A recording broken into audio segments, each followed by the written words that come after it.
Hey there, Bryan VantHof here with Remax Advantage Plus, Ramsey Trusted and HomeLight. I hope you're having a great start to your week. Thanks again for checking out this weekly video. Hopefully you do find this to be of value to you every week. This week we'll talk a little bit about the year that was, about 2024 in the real estate market.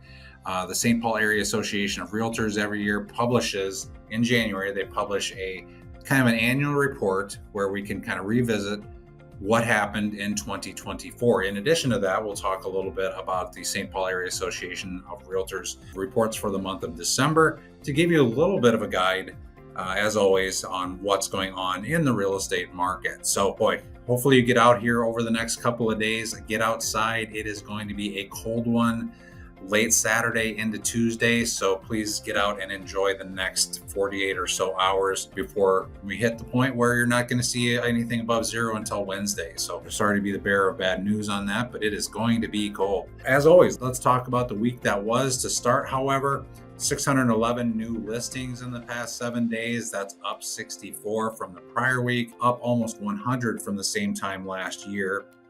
128 of those, so a little over 20%. Sold in the first week. So that's a pretty solid pace where we're still seeing 20% or more of homes sell. Actually, I think we had dipped below 20% for a little bit, but now we are back up. The buyers are buying, even though with mortgage rates where they're at, they are still out really in pretty solid force. If you're thinking of selling, it is still a pretty good time to be a seller. And if you're buying, the interest rates are what they are. This year is going to be kind of that 6 to 7% range for the most part. So, and most buyers and sellers are just kind of getting used to it. 154 coming soon listings. That's up 7 from the prior week and similar to last year's numbers. Total of 3,370 homes on the market. That is 6 more than the prior week, but almost 600 more than we had at the same time last year. Breaking that down further, 1,869 are single family homes. That's slightly down from last week at a median listing price of $450,000. Pretty much the same as last week. Days on market of 69, that's up 3 days. 746 are townhouses, that's down 8. Median listing price of $294,000, down $1,000, and days on market of 68, up 3. 755 are condos, median listing price of $200,000, that's unchanged. Haven't seen much movement in listing price on condos or really townhouses or single family homes really since October. So we've seen some pretty stable pricing here over the past few months, which indicates a pretty balanced market when it comes to that. We are seeing a little bit of a longer market times comparatively speaking, but for the most part, we're not seeing huge dips or anything in the price of homes. 437 homes went from active to pending. That's up 65 from the prior week and 35 more than last year. 435 went from pending to sold. That's 63 more than the prior week and 59 more than what we saw at this time last year. Still seeing a very good sales pace. Based on those numbers, it's a very consistent, very good sales pace comparatively speaking. In fact, being up just a little bit from last year. 2023, for the most part, was a much slower sales year than we saw in 2024. So we're kind of we continue on the upswing with sales in general and inventory in general. And I'll talk a little bit more here in a little bit that we are actually starting to see. It's just not the lower end price point that is seeing the sales numbers.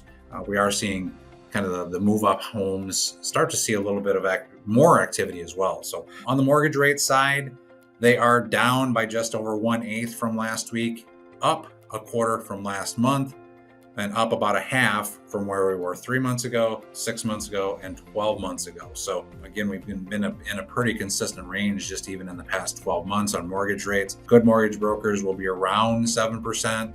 You might see one that ticks to a 6.99, but for the most part, you're going to be 7% or just above.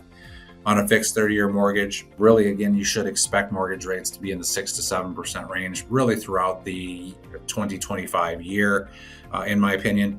Showing activity for the past 7 days, saw an increase in activity from the prior week by over 1,300 showings to a total of 10,745. Realtor scheduled showings, that's an increase to 3.37 showings per listing from 3.15.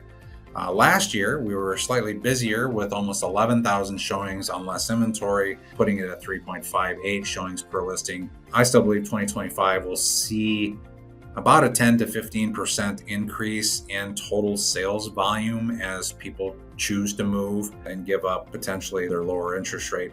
Or even some people who you saw buy 2 years ago who are at a 6 or 7% or 5 to 7% mortgage rate.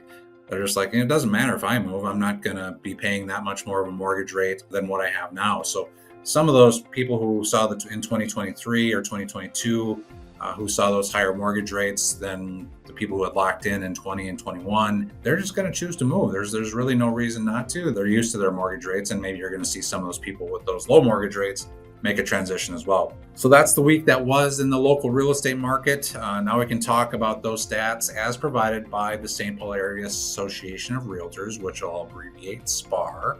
These stats are public. I do have a link in the comments below with a link to the SPAR website, but if you need it, it's spaar.com, and you can go on the top. There is a statistics link that you can click on, and you can go right to all these numbers and take a look at them for yourself. There's a lot more numbers in there than I'm going to talk about here. So if you are a real estate stats person who really kind of wants to know what's going on, you can check out your community, you can check out counties, you can check out regions. There's just a lot of different options for you to check out monthly, annual reports, weekly reports, really just about anything you want to find from a statistics standpoint, should you want to do even more research than the information I'm providing here. Looking at December only numbers for the 13 county Twin Cities region, we had almost 14% more closed sales this past December than in 2023. So those are good numbers. Median sales prices in the month of December were 4.9% higher than 2023, going from $355,000 to $372,000. For the year, overall median sales prices, which includes new construction, previously owned homes, single family, townhomes, condos, rose 2.7% to $380,000 from $370,000. The price per square foot received only rose 1.9%, however, indicating that kind of more of those move-up homes did sell, because if it was just those lower end price range homes that were selling, that were pushing up those median prices, we generally see a equal move on the median price per square foot, or even an increased percentage above the median sales prices that you'd see on the price per square foot. So it just wasn't homes in the lower end that were selling, it was homes in that move up market. So people are buying the $400,000, $500,000, $600,000 homes, probably at a little bit of a faster clip than we saw in 2023. So good for the market overall. Interestingly, we have not seen a month where on a 6-month average, the median sales prices went down. We haven't seen the median sales prices go down over a 6-month period or any 6-month average in almost 13 years, since 2012. We've only seen them move up. The Housing Affordability Index shows that Minnesotans are generally setting themselves up better than nationally. So right now, the median household income is making 120% generally of what it would take to qualify for a median priced home under our market interest rates of high 6s, 7%. So household incomes are increasing while mortgage rates are high. Most households are setting themselves up in a spot where they have more money than can qualify, because their household income generally is about 120% of what it would take to qualify for the median price home in the area. So Minnesota, you're doing well. The only month that saw affordability being better over the past 9 months was September, when we had a temporary dip in mortgage rates into the low 6s. So affordability is still doing well, even with prices slightly ticking up and even with mortgage rates slightly ticking up. Now, as we look at the annual housing report for the Twin Cities Metro, to include the 16 county metro region, foreclosures, short sales only made up 1.1% of closed sales in 2024. Very few of them out there. No real bargains, in my opinion, in short sales or distressed properties.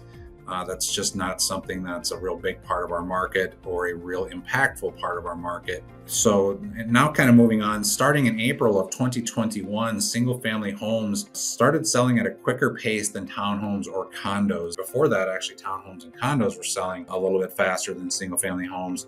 But this past year, single family homes generally sold in 42 days, while townhomes and condos sold in 54 days. For median sales prices, single-family homes went up 3.3% last year compared to 1.8% for townhomes and condos. Since 2020, single-family homes and condos overall, the pricing they've kind of been very close in tandem, where the total price appreciation for the two, they're all up. They're each up, condos, townhomes, and single family homes, 25 to 26%. So that's what we've seen in total price appreciation since the 2020 numbers came out. So that's a 5-year stretch here. So again, good for home sellers. Sellers of single family homes did tend to receive a higher percentage of their original list price in 2024, receiving on average 99%, while townhomes and condos saw 97.6. The 16 county metro region saw over 700,000 showings last year.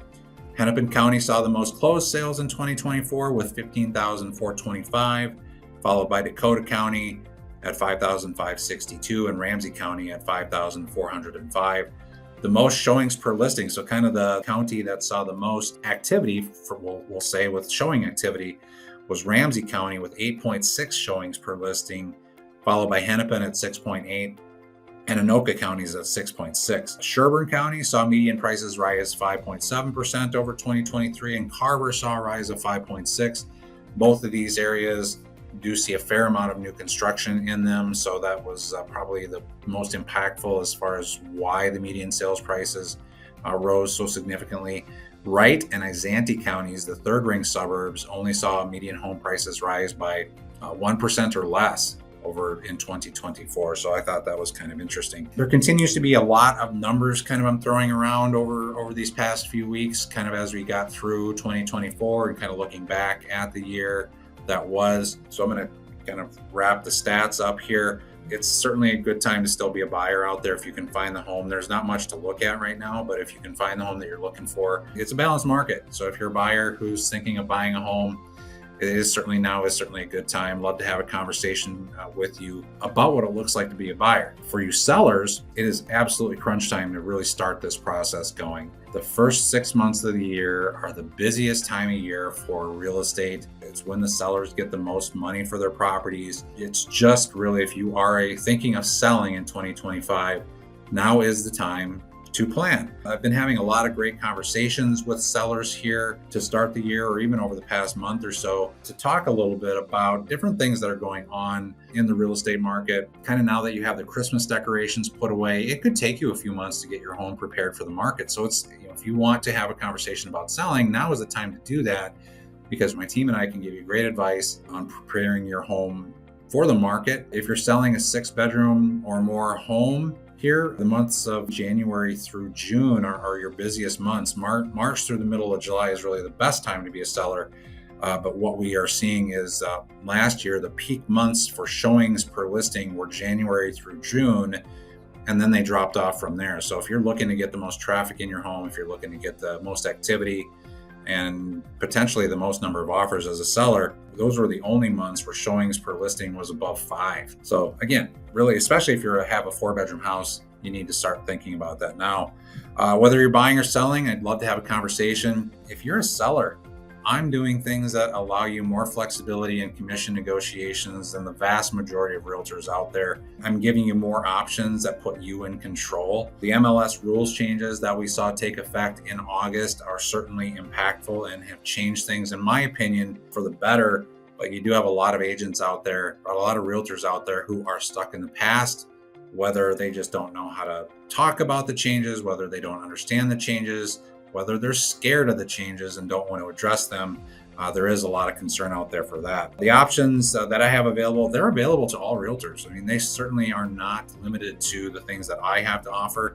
But again, either most are too scared or to utilize them, or they're putting realtors first, not you. That's a concern. If I was a seller, I'd want to make sure I'm having a conversation with a realtor who is willing to have a conversation about your situation and not so much worried about what the other agent in the transaction might think. So the entire real estate transaction, whether you're buying or selling, you should be put first, not us as agents. So let's talk about your goals. I know my market knowledge, my experience, my resourcefulness, my empathy for your situation, my ability to strategize and put together plans for you are going to set me apart from other agents out there. So it's vital to talk to more than one realtor. I know there's a lot of Dave Ramsey followers here, and you were given 3 names to talk to. don't just go with the first one. Have a conversation with three of them, because there's so much more that goes into the real estate negotiations and planning and everything else. Please get the story from everybody, or from multiple agents who you can get good information from. So we don't all do the same thing. We aren't a commodity. It isn't that simple. So that's what I got for the week. I hope you enjoyed this. This is a long one, so I apologize, but I hope you stay warm this weekend, and we'll talk to you soon.